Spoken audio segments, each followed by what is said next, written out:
जिसके घर में कमाने वाले दो चार हैं, पैसा तो आ रहा है पर घर में टिक नहीं रहा, डॉक्टर में, पुलिस में, एक्सीडेंट आदि में, कहीं गलत जगह पर व्यसन में अगर पैसा जा रहा है, जुए में, मांसाहार, मदिरा पान, या कहीं आया पैसा आने में कभी आ रहा है पर टिक नहीं रहा, रुक नहीं रहा, कोई मांगने आ गया दे दिया पर वहां से अपने पास नहीं आ रहा, अपन कह रहे भैया हमारा पैसा लौटा दो, नहीं आ रहा।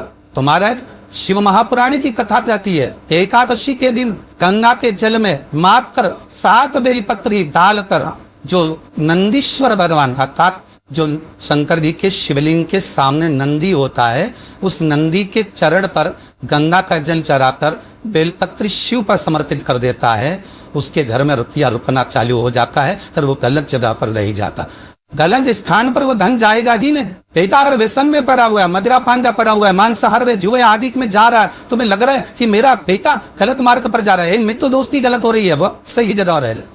कई लोग इसको धन के लिए भी करते हैं, संपदा के लिए, अर्थात जिसका व्यापार नहीं चलता, जिसके घर में पैसा नहीं आता, या नौकरी नहीं लग रही, या सर्विस नहीं लग रही, आप अप्लाई कर रहे हो, जला जाकर इंटरव्यू भी दे रहे हो और पैसा नहीं आ, तो उसके लिए भी प्रयास किया जाता, पर उसके लिए यहाँ पर जो धन के लिए करते हैं उसके लिए विष्णुपदी के लिए करते हैं महाराज। जैसे गंगा के जल में तुलसी के 11 पत्ते डाले गए थे, कितने पत्ते डालते हैं?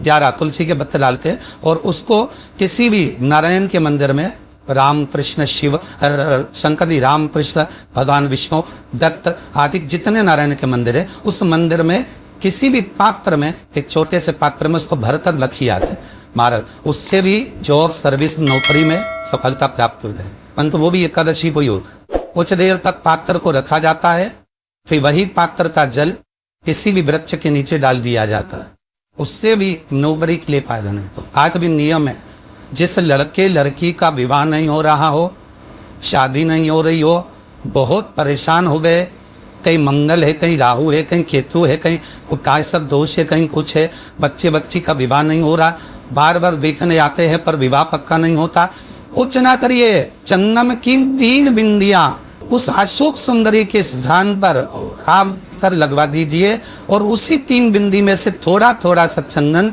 जहाँ पर लड़का लड़की सोते हैं उस कमरे में लगवा दीजिए। 6 महीने के अंदर विवाह पक्का हो जाता। अगर तेरे घर में लक्ष्मी नहीं आ रही हो तो कमल गत्ते को पानी में डाल शिव जी को चढ़ा करा, कमल का फूल बाजार में मिल रहा हो, जब तक कमल का पुष्प बाजार में मिले तब तक एक कमल का पुष्प संतर को चढ़ाना चालू कर दे, संतर की भक्ति कर, और कमल का फूल ना मिले तो कमल गत्ता पानी में डाल, उस पानी पर संतर पर चढ़ा, केवल कमल का पुष्प चढ़ने से भगवान नारायण को लक्ष्मी प्राप्त हो जाती है।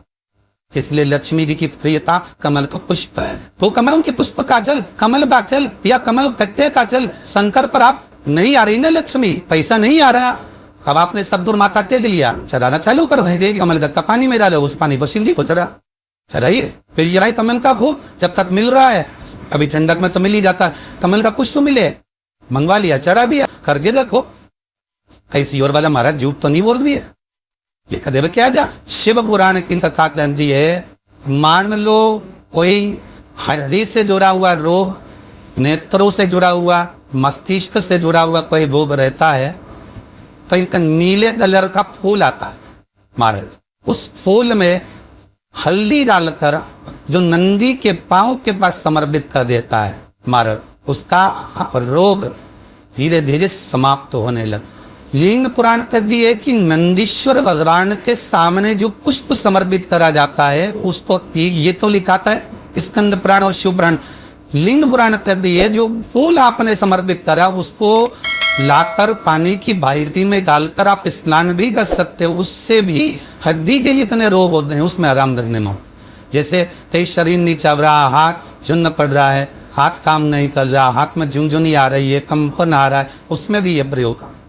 जैसे मान लो कोई काम ऐसा है कि उसने पैसा तुम्हारा आ ही नहीं लिया, बहुत खाते पर हटा जा रहा है, नुकसान हो रहा है और कोई काम हो ही नहीं रहा, तो महाराज एक लाल वस्त्र में पीली सरसों रखकर और उसके अंतर्गत कुछ भी एक, या तो बमुल का कांटा ना मिले तो गुलाब का कांटा ही इसके अंतर्गत रखिए, और उसको शिव मंदिर का स्मरण कराकर शंकर भगवान का जाप नहीं कर, और रो भैरव, कौन सा भैरव है उसकी भी कथा भी आने बनी है। ये तारूप नाम के राक्षस का संहार करने के लिए जो माता होकार लेगी तब शंकर भगवान बच्चे का रूप रखकर होएंगे।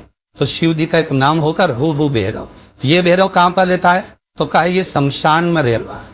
कहा रहता है? ये भैरव शंकर का जो एक अवतार है रूर भैरव, ये भैरव अवतार शमशान में रहता।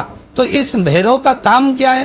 तो कहा शमशान में, शमशान की जो अग्नि होती है, भले की लिए लकड़ी रहे, भले उसमें कोई पदार्थ डाले ना डाले, थोड़ी देर में वो अग्नि रो रो आवाज हल्की सी, शमशान की जो अग्नि जलती है उसमें एक आवाज आती है।